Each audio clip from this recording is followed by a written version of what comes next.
An excited couple stepped before the cameras, shared their concerns and asked the public for help in searching for their daughter. These appeals were made by Karina DeMarco and her partner Lucas Gomez, the mother and stepfather of 12-year-old Florencia DeMarco, the day after reporting her disappearance. But after a few days, the situation took an unexpected turn. It turned out that behind the facade of concerned parents hid a complicated family history.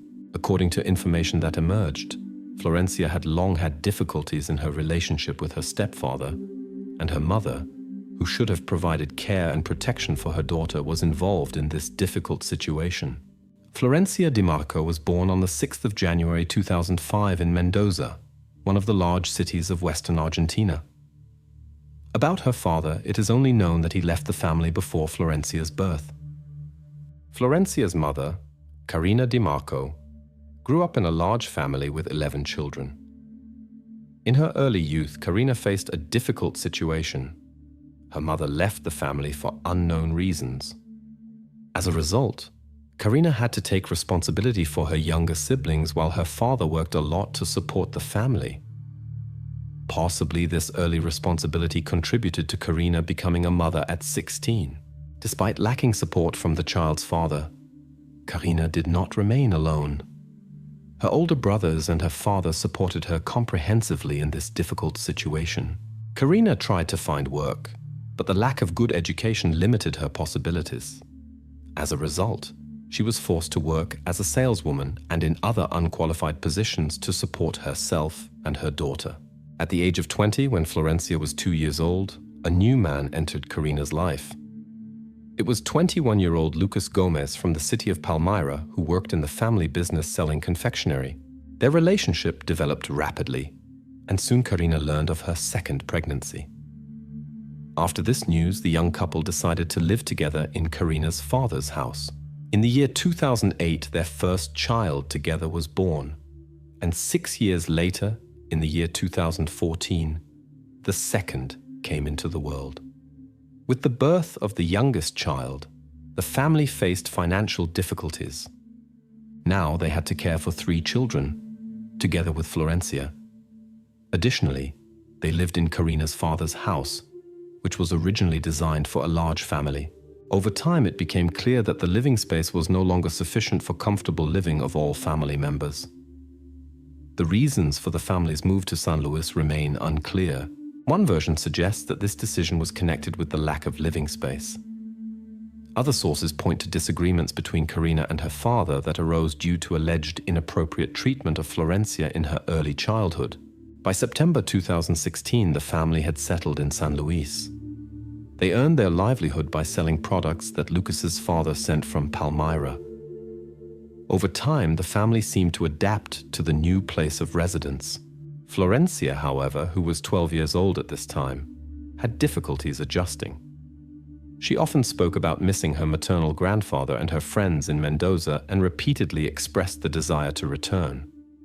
Those around described Florencia as a quiet and withdrawn girl.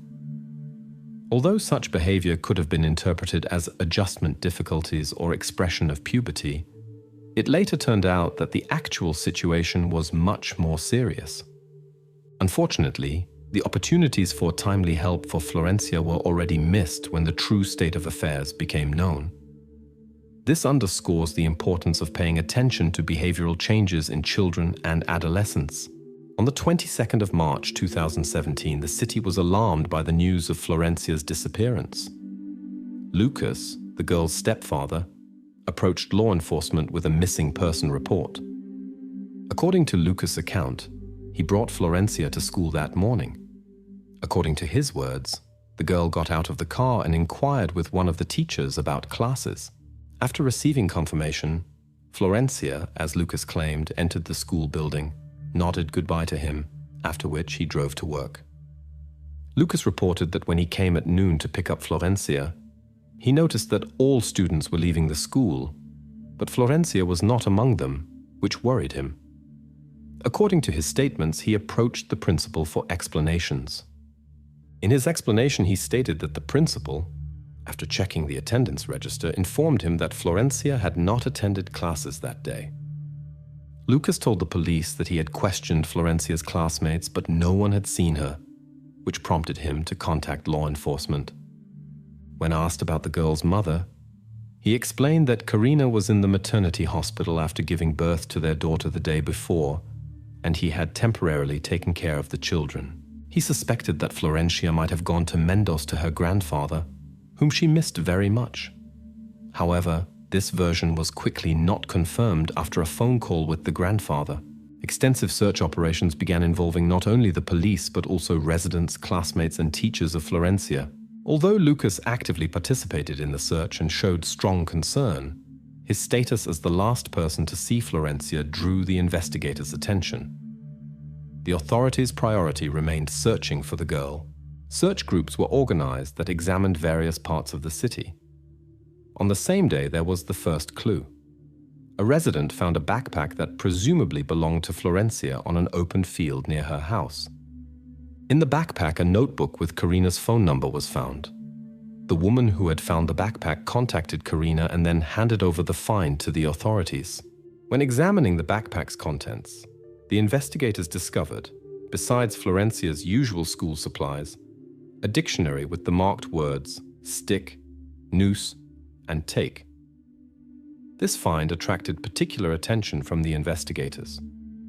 More than 200 law enforcement employees from various departments participated in the search operation, including the use of service dogs. They carefully examined the open field where the backpack was found and the adjacent areas, but found no further traces of Florencia. However, during the search, a surveillance camera was found nearby. The recordings from this camera were confiscated for analysis at the police station. The subsequent examination of this video material played a key role in the further development of the investigation. While the search for Florencia continued, Lucas and Karina appeared before the press several times. Lucas showed strong emotions during these appearances. Karina expressed hope for a happy outcome and noted that Florencia was not inclined to run away from home. After more than 35 hours of searching, the search group moved on the evening of the 23rd of March to the area of Aladillo, about 60 kilometers from San Luis, where residents had reported a suspicious find under a bridge. At the discovery site, specialists conducted a thorough investigation. Due to the severe inaccessibility of the location, it was necessary to involve the fire department to ensure safe access for the experts. The forensic pathologist Ricardo Torres led the investigation of the crime scene. A preliminary examination suggested that the found object might have fallen from the height of the bridge, but the fall was obstructed by a rock ledge. Various samples were collected for laboratory analyses. After the investigation, the found object was taken to a specialized medical facility for further examination. At the crime scene, it was determined that the discovery was connected to Florencia. During the course of the investigation, all evidence pointed to one suspect, Lucas. It turned out that his statements about Florencia's disappearance did not correspond to the truth.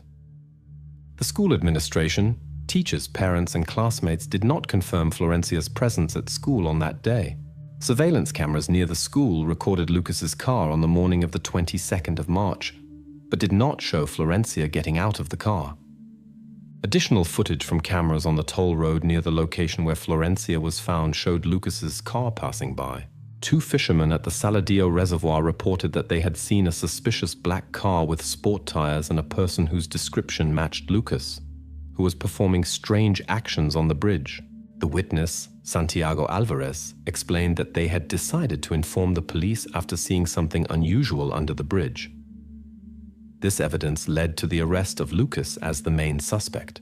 During the search of the house, experts discovered suspicious stains in the bathroom with the help of UV light despite thorough cleaning, which in their opinion could be connected to Florencia.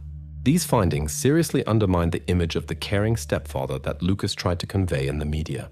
During the further examination of Lucas's car, the experts found clothing in the trunk that presumably belonged to Florencia, as well as traces that, according to preliminary data, corresponded to her biological material. Given the collected evidence, Lucas was brought to court. He appeared before Judge Virginia Palacios, accompanied by reinforced security forces. After a 1.5-hour session, Lucas exercised his right to remain silent. The judge ordered his return to custody for 48 hours until a decision is made about his further procedural status.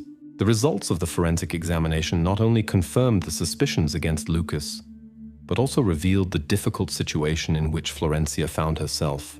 It turned out that Florencia had problems not only on the day of the tragedy, but also for a long time before. The results of the medical examination revealed that Florencia was in an extremely difficult situation over a long period.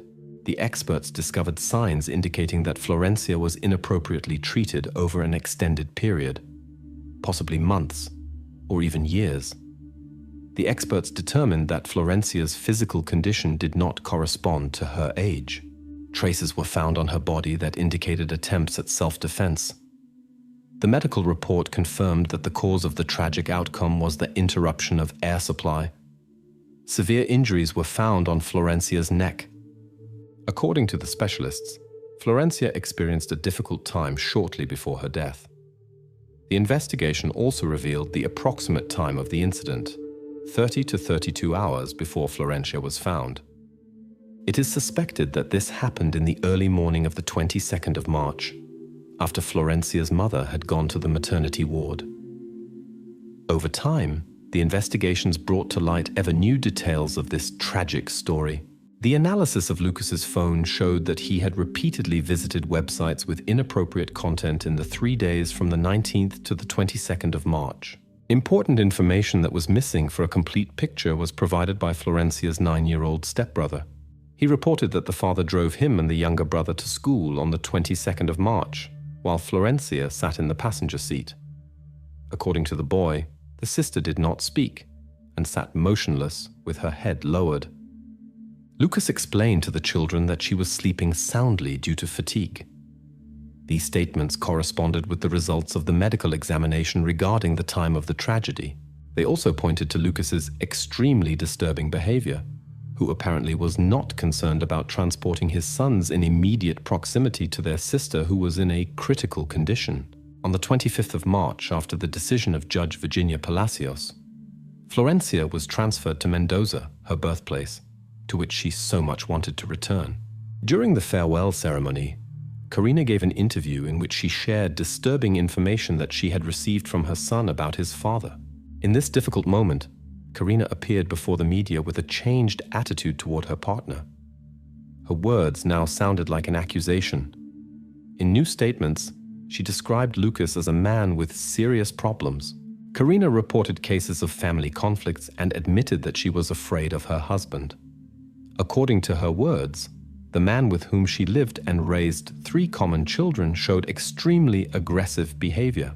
Karina also reported cases of consumption of prohibited substances by Lucas and his attempts to involve family members in this. She remembered an incident with a pizza after which she and the children felt unwell. On the same night, Florencia told her about an unpleasant incident with Lucas, and the next morning Karina noticed a mark on her daughter's face. Lucas explained this by allegedly having stopped Florencia when she was jumping on the bed. While Florencia's relatives said goodbye to her, the responsible judge made the decision to place Lucas in custody. He was charged with serious accusations and was transferred to a facility with a strict regime until the trial. Despite Karina's claims about her ignorance regarding Lucas's actions, she also came into the focus of justice after the publication of the investigation results. The investigators began to thoroughly examine the couple's relationship to determine Karina's role in the events. One element of the investigations was the analysis of social media. Attention was drawn to a post by Karina. "Take care of your partner. Children go away, friends get old, money runs out, and only your husband remains with you." The analysis of communication, calls, text messages, and audio recordings became the key factor that prompted the judge to issue an arrest warrant against Karina as a possible accomplice. The probability that Karina was not informed about her daughter's situation decreased when witnesses began to speak about it. These new circumstances significantly complicated the case and called Karina's original statements into question. Lucas's mother informed the court about Karina's inappropriate behavior toward Florencia and pointed out peculiarities in their interaction. She expressed concerns that Karina instructed her daughter to bring clothes to Lucas during his bath. Florencia's grandfather also shared information and pointed out his granddaughter's discomfort in the domestic environment and her repeated requests to move in with him. The neighbors noticed that Florencia often stayed outside when others went home for dinner. One resident told the media that Florencia apparently avoided returning home and told friends about her fears. There were also reports of instances of Karina's inappropriate treatment of her daughter in public. But the neighbors did not report this to authorities because they feared consequences. The teachers at the school in Mendoza that Florencia attended were probably also informed about the situation. This is evidenced by an audio recording from a teacher chat in which one of them mentions Florencia's confession about her stepfather's inappropriate behavior. This information was forwarded anonymously to the police. In her statement, the teacher claimed that she had contacted Karina after Florencia's confession. However, the mother called her daughter a liar and defended her partner, claiming he was a good father, and Florencia's accusations were related to her unwillingness to go to school. The accumulated evidence led to Karina's arrest on the 4th of April. She was charged with aiding and abetting a serious crime. The next day, Karina appeared in court to testify but exercised her right to remain silent on the advice of her lawyer. Prosecutor Esteban Rochi explained that given the available evidence, it was hard to imagine that Karina had not been informed about what was happening in the family. In early May, the investigators received additional important evidence. The analysis of the biological material found during the investigation confirmed its belonging to Lucas. This became another serious argument confirming Lucas's involvement in the tragedy surrounding Florencia. At the time of the arrival of the analysis results, it became known that Lucas was no longer alive at the place of his detention. On the 11th of May, the head of the facility confirmed this information. According to him, Lucas was found in a critical condition in his cell. It is suspected that he used the cable of a prison telephone. The medical examination confirmed that it was a voluntary departure. It was reported that Lucas was housed in a solitary cell due to threats from other inmates. Although the main person in the case did not appear in court, Karina was punished. The court proceedings against her began on the 8th of April 2019. On the 23rd of April 2019, 30-year-old Karina DeMarco was found guilty and sentenced to 18 years of imprisonment. In Florencia's case, only her mother was held accountable, who was unable to adequately care for her daughter. However, it is noted that the maternal grandfather, Lucas's parents, teachers, and neighbors were also informed about the situation but did not act. Possibly Florencia could have been saved if one of them had spoken up. The latest information about Karina indicates that in the year 2021, she began a relationship with someone she met in prison. In the 5 years in prison, she did not mention Florencia a single time. She maintains telephone contact with her 3 other children, as they rarely visit her. Currently, the children live with their aunt and paternal grandmother in Mendoza. The young athlete left training with the intention of taking the short way home. The distance was small, only a few blocks.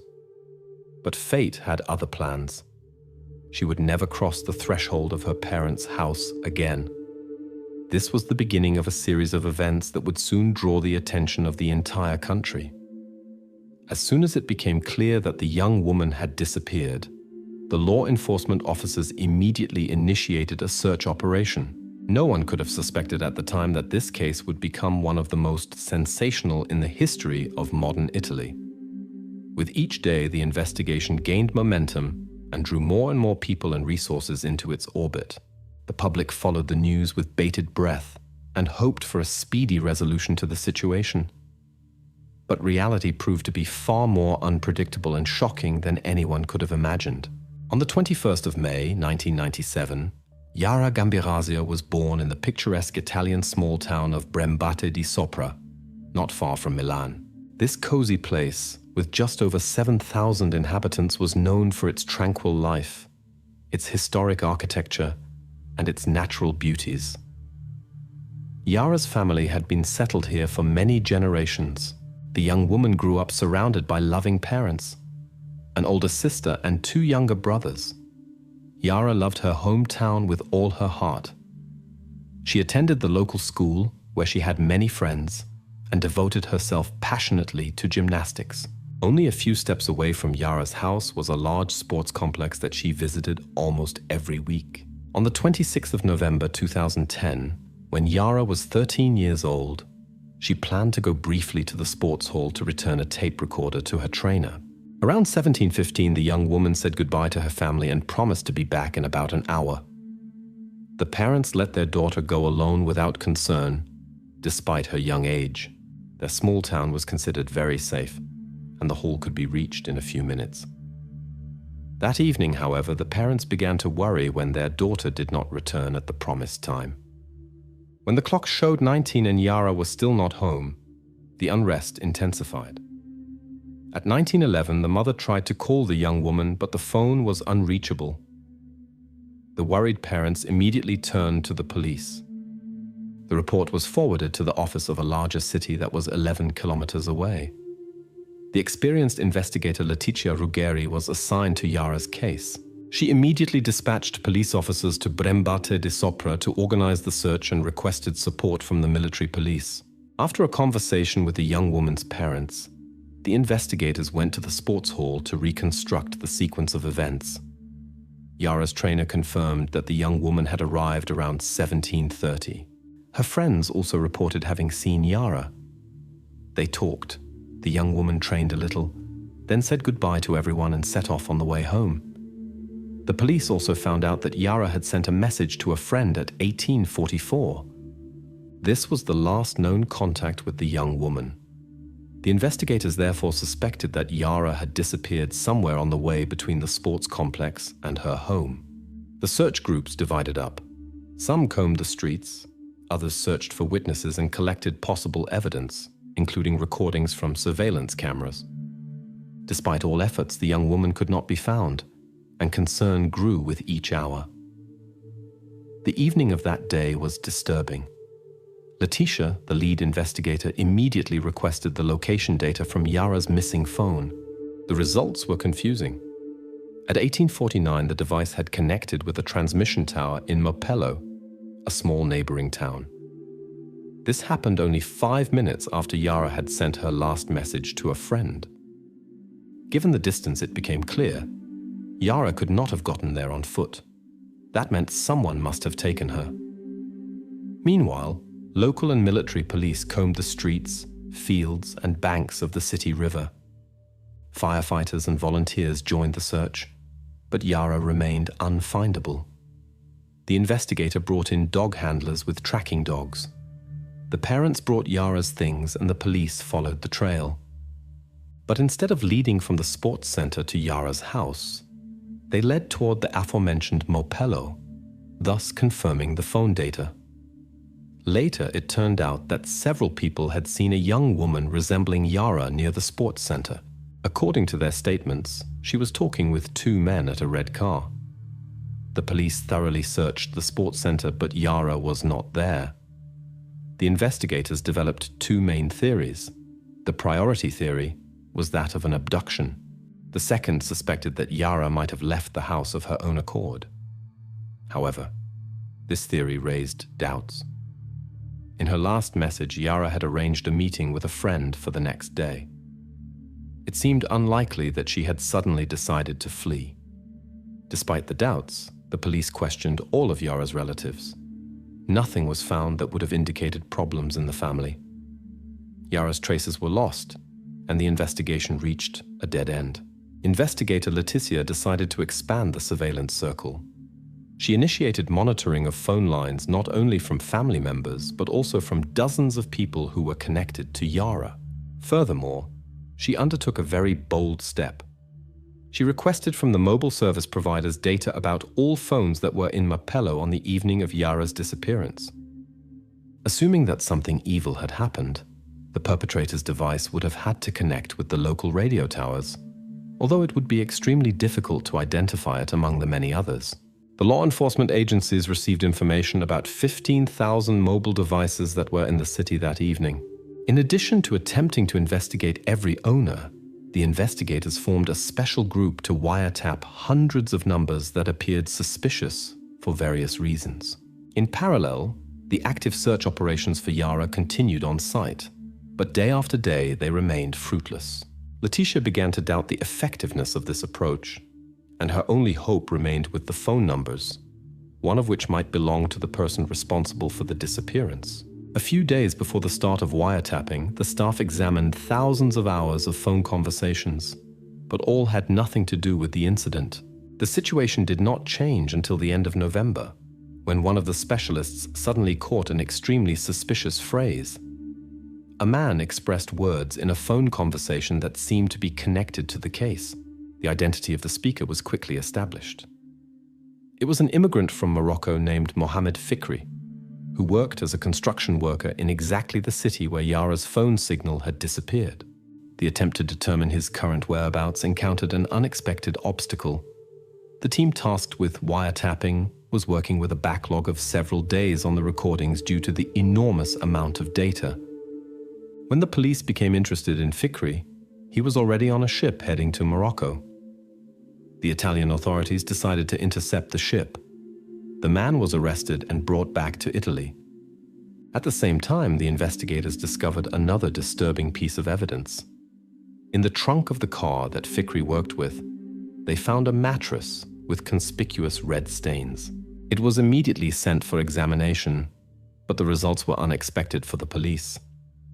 It turned out that the traces had nothing to do with Yara and probably did not come from a human at all. Furthermore, when the aforementioned recording was re-examined, it showed that the man had said something completely different in his native language, and a staff member of the phone surveillance group had incorrectly translated part of the sentence. After additional checks, the investigators were convinced that Fikri was not involved in Yara's disappearance, and he had to be released.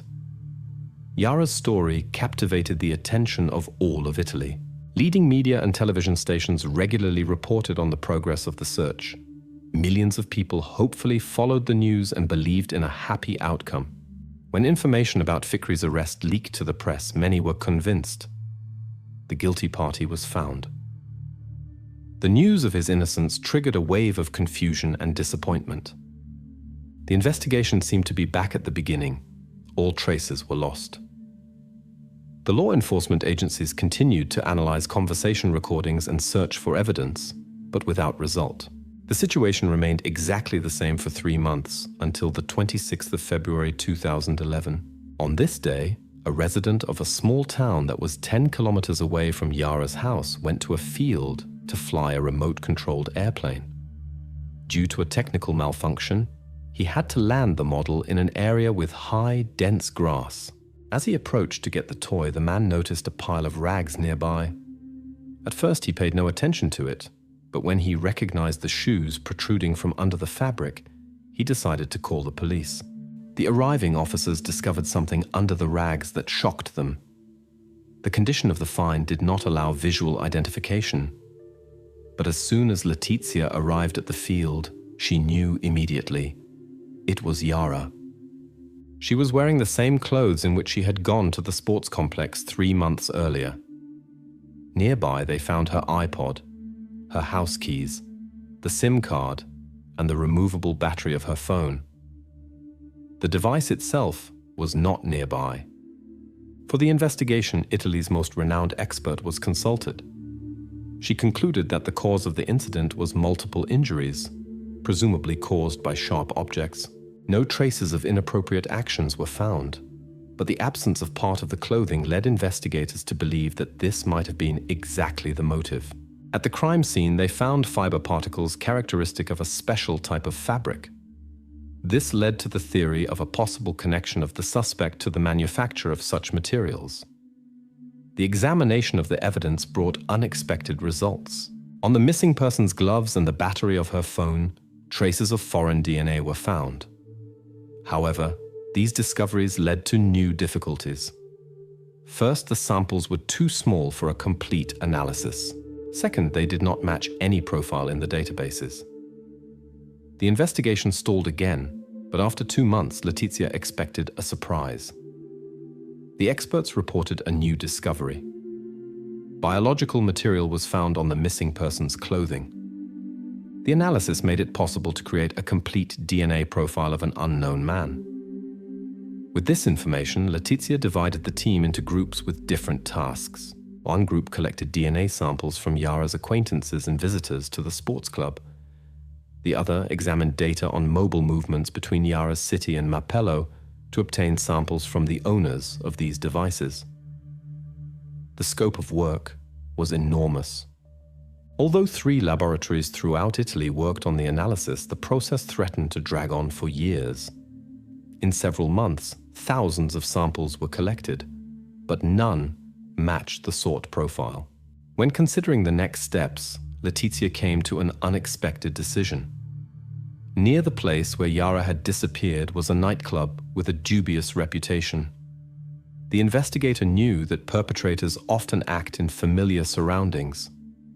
This club attracted people with criminal backgrounds, so Letizia decided to check its regular guests. She organized a police operation in front of the club on weekends. The officers asked everyone entering for DNA samples. In addition, the club worked with a membership card system, which allowed access to information about every visitor. This unconventional approach could be the key to solving the mysterious disappearance. Letizia was aware that the chances of a breakthrough were low, but decided for lack of other leads to use all available resources. The investigator waited impatiently for the results, and soon after came a call from the laboratory. The genetic profile of one of the club visitors partially matched the sample found at the crime scene.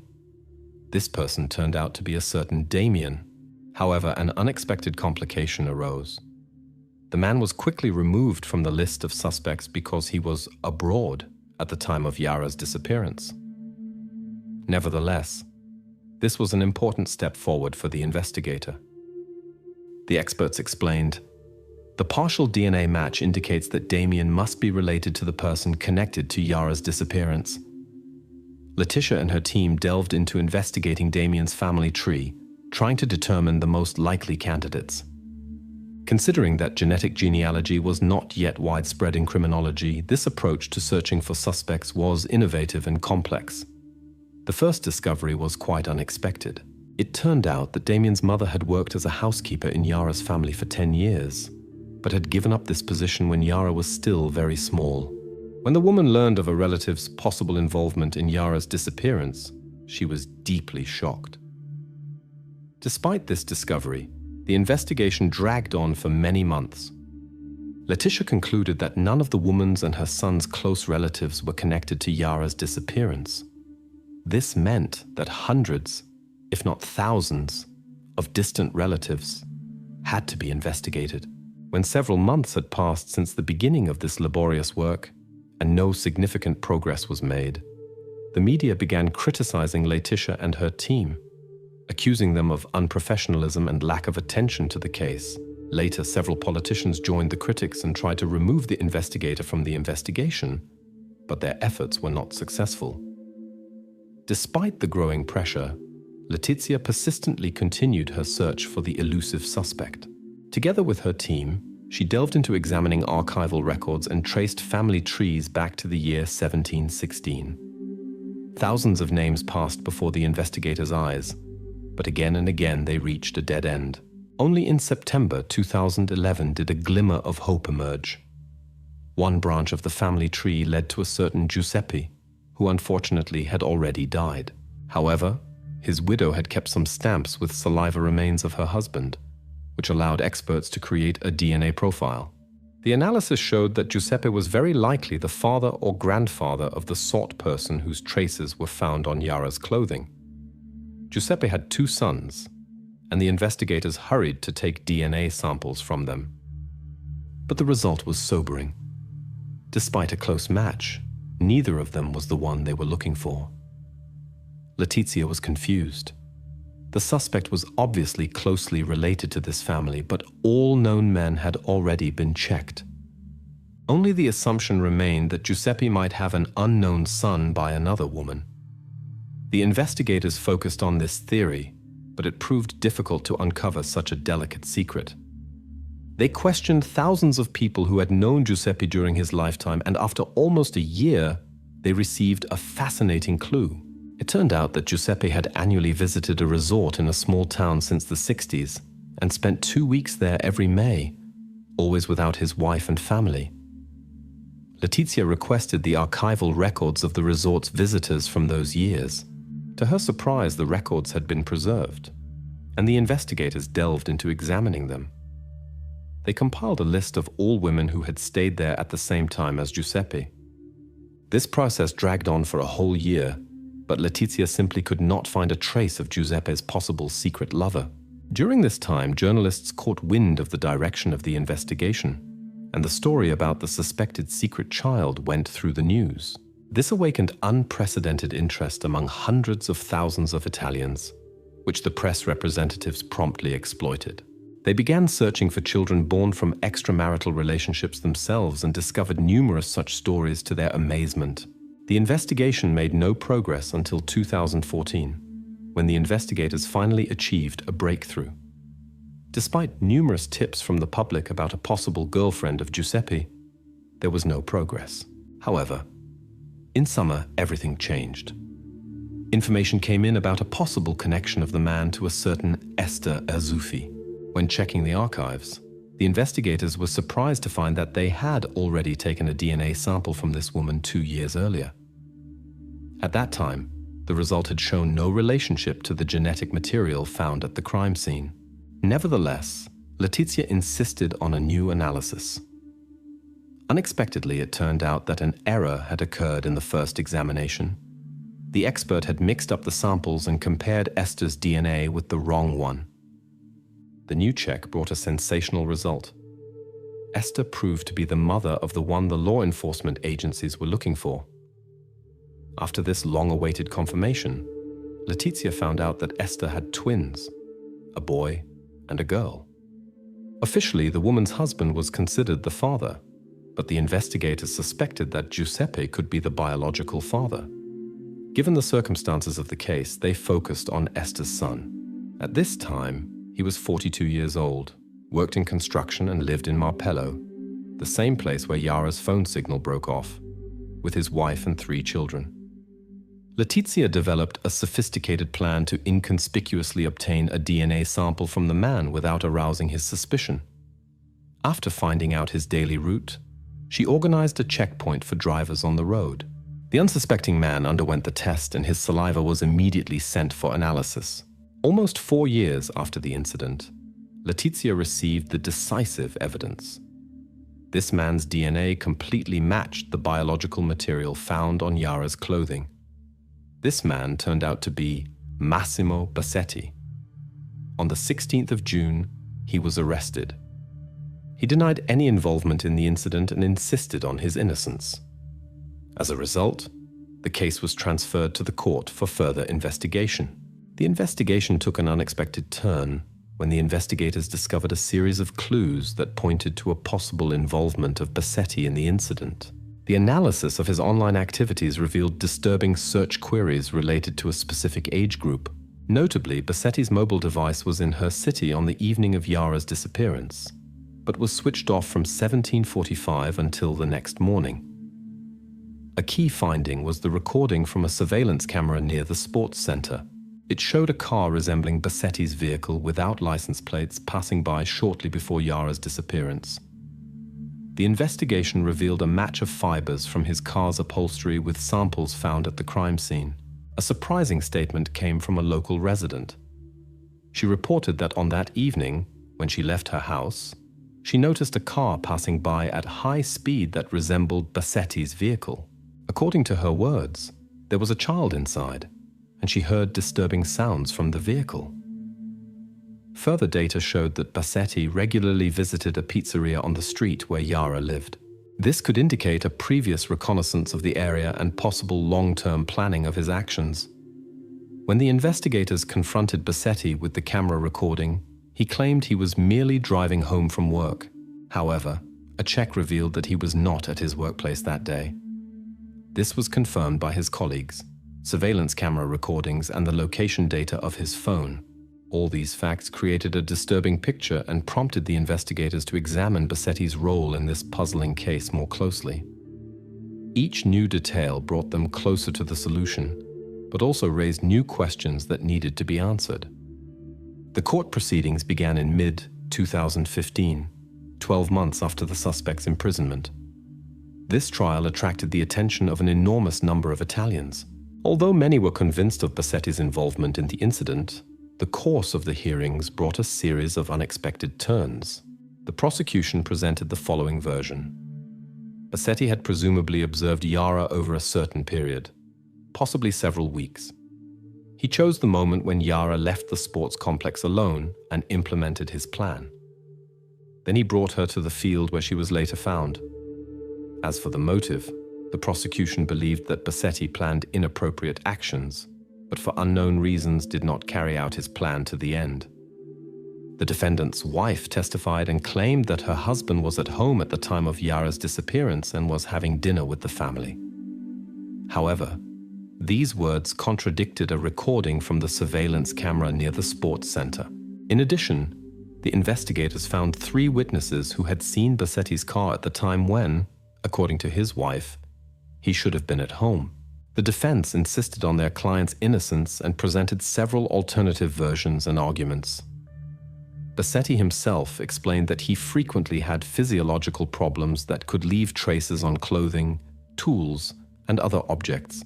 According to his lawyer's view, the real perpetrator could somehow have known about this and used his biological material shortly before the incident so that it would be found on Yara's clothing items and thus make Massimo fall under suspicion.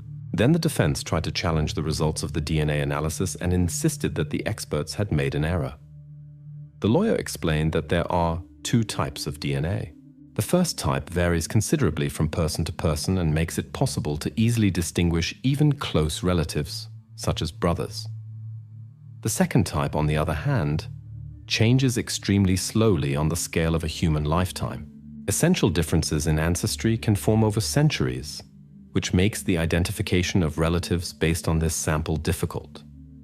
The examination of the evidence led to unexpected discoveries. Genetic material was found on Yara's clothing that, according to the defense, could belong to someone from the Bassetti family. However, the prosecution's experts presented a report that refuted this version and confirmed the connection to the defendant himself. The case took an unexpected turn when the defense named a new participant, the fitness trainer Silvia. Traces were found on the sleeve of Yara's top that could be attributed to this young woman. Silvia's father reported about his daughter's strange behavior on the night of Yara's disappearance. It also turned out that Silvia had exchanged mysterious messages with her brother that were later deleted. During the interrogation, Silvia could neither explain her behavior nor the appearance of her traces on Yara's clothing and constantly repeated, "I don't know." Despite these inconsistencies, the available evidence was sufficient to convict Bassetti. In the summer of 2016, the court found Bassetti guilty and imposed the maximum sentence, life imprisonment. Appeal attempts remained unsuccessful. The day after the verdict, Bassetti's wife visited him in prison with a shocking confession about her infidelity and that none of their 3 children were his. It also turned out that the father of Esther's youngest child was neither her husband nor Giuseppe, but another man. Although Bassetti continues to serve his sentence, many who followed the case cannot forget the strange circumstances related to Silvia. Some even suspect the possibility of manipulation of the investigation results and a false accusation. Nevertheless, this case became one of the most sensational in recent Italian history. Given the thoroughness of the investigation by the country's leading experts, the probability of Bassetti's innocence remains extremely low.